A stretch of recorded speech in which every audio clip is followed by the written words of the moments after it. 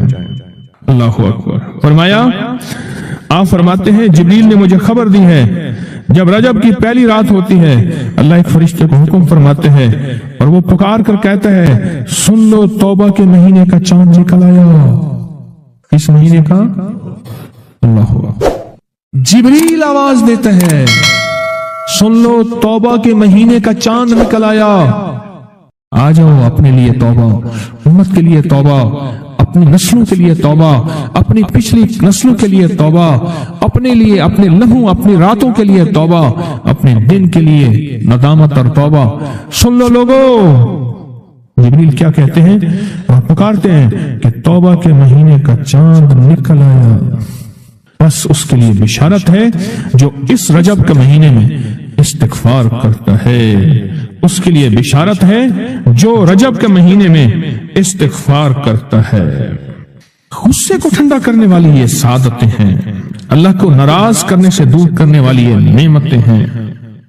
عجیب بات بتاؤ، میں جو شخص یہ چاہتا ہے، یہ ایک اور سے سنیے گا، جو شخص یہ چاہتا ہے اللہ اس کی نسلوں کو معذوری اور مجبوری سے بچائے، معذور ہو جائے، کسی بھی چیز سے معذور ہو جائے اور مجبور ہو جائے۔ میں نے آپ کو اپنی مجبوری کا قصہ سنایا تھا، اس دن معذوری اللہ مجبوری سے بچائے کہ بے بس ہو جائے، مجبور ہو جائے۔ اور جو شخص یہ چاہتا ہے کہ اس کے ماتھے پہ نصیب اور بخت اور مقدر اتنا لکھا ہوا ہو انسان بھی پڑھ سکے، یہ میری خوشخبری یاد رکھیے گا، اتنا واضح ہو انسان بھی پڑھ سکے، وقت، نصیب، مقدر، عزت، دولت۔ اور تیسری، جو شخص یہ چاہتا ہے اس کی پیشانی کبھی سجدوں سے محروم نہ رہے اور فرشتے اس کی پیشانی سونگ کر بتا دیں کہ یہ وہ لوگ بندہ ہے جس کے سجدے واقعی تھے، تو فرمایا وہ کبھی بھی زندگی میں کسی ایسی اللہ کے دوست کی محفل کو تلاش کرے جو لازم شب جمعہ میں ہو۔ اور یہ وہ ہے، اللہ کا دوست میرا مرشد ہے، میں ان کا غلام ہوں، اپنی نہیں کہہ رہا۔ شب جمعہ، یہ ہے شب جمعہ، جمعرات تسبیح خانے میں، اور پھر تسبیح خانے میں دعا ہوتی ہے، تھوڑی دیر کے لیے محفل ہوتی ہے۔ فرمایا آنے والے حضرات اور پوری دنیا میں اس میں شامل ہونے والے حضرات آن لائن جو اپنے بخت پیشانی پہ نصیب لکھواتے ہیں، سجدوں کی خوشبو بنواتے ہیں اور اللہ کے خزانوں سے پاتے ہیں، یہ وہ خوش قسمت ہیں جو شب جمعہ کا انتظار کرتے ہیں۔ کیا نصیب ہے، کیا مقدر ہے۔ آئے میں آپ کے خط کا ایک دوسرا حصہ بھی پڑھ کے سناتا ہوں، اور ہم ایسے ہی اللہ سے دوستی کریں۔ سنیں، ایک بار میں اور امی اپنی گندم کے کھیت خالی ہونے پر جو پیچھے بوٹی اور گھاس رہ جاتی ہے اسے آگ لگا کے، کھیت تو خالی صاف کرنے کے لیے آگ لگائی، گندم کو نا کاٹ کے ایک چیز آگ لگا دیتے ہیں، یہی دانے صاف کر رہے، آگ گرمی کی وجہ سے اتنی جلدی پھیلنا شروع ہوئی کہ ہم دونوں ماں بیٹیاں گھبرا گئے، آگ ان لوگوں تک نہ پہنچ جائے۔ ہم نے فوراً آگ کو واسطہ دینا شروع کر دیا، اے آگ تجھے حضرت ابراہیم کا واسطہ، جس طرح ان کو نمرود نے آگ میں ڈالا تھا اور ٹھنڈی ہو گئی تھی، اور بالکل اسی طرح ہم تجھے واسطہ دیتے ہیں اس اللہ کا جس کے ابراہیم پیغمبر ہیں، تو بھی ٹھنڈی ہو جا، ہمارا مقصد کسی کو نقصان پہنچانا نہیں، تو بھی اتنی ہی جلدی ٹھنڈی ہو جا۔ اچانک پورے کھیت کی آگ بجھ گئی، حیران ہو گئے، پورا کھیت شعلوں سے بھڑک رہا تھا، رحمت جوبن پہ آئی اور پریشانی ختم ہو گئی۔ ایک صاحب میرے پاس آنے لگے، ہمارے گھر کے دوسری تیسری گلی میں ان کا گھر تھا، تو ان کی بڑی ہمشیرہ تھی، بہت نیک تھی، بوڑھی ہو کے فوت ہوئی، شادی بھی نہ ہو سکی، تو وہ پڑھاتی تھی بچوں کو، تو میں ان کے ہاں جاتا تھا، پڑھتا نہیں تھا، جاتا تھا، ہمارے ایک بچہ ہوتا تھا، کبھی اس کی تختی دینے، کبھی اس کا قاعدہ دینے میں جاتا تھا۔ یہ جب بھی غسل خانے میں ہوتے تھے اندر سے گانے کی آوازیں آ رہی ہوتی تھی۔ اللہ نے نظام بدلا، بہت سالوں کے بعد تسبیح خانے کی نسبت ملی، اور تسبیح خانے کی نسبت کے بعد ہر وقت ذکر ہے۔ میں نے ایک دفعہ کہا، میں نے کہا آپ گاتے ہوئے جو ہے غسل خانے میں گاتے تھے، ایسی آنکھیں کھول کے لگے کہ مرشد واقعی آپ کو کشف ہوتا ہے۔ میں وہ کشف نہیں ہے، میں تیری ہمشیرہ کے پاس کبھی تختی دینے آتا تھا، فلانی پڑھتا تھا کہ ہاں، میں کہ تجھے گاتا ہوا میں دیکھتا تھا، اور میں کہتا تھا یا اللہ اندر تو ساری ظلمت ہوتی ہے اور یہ اندر گاتا ہے۔ کہنے لگا، رونے لگا، کہنے لگا بس وہ میں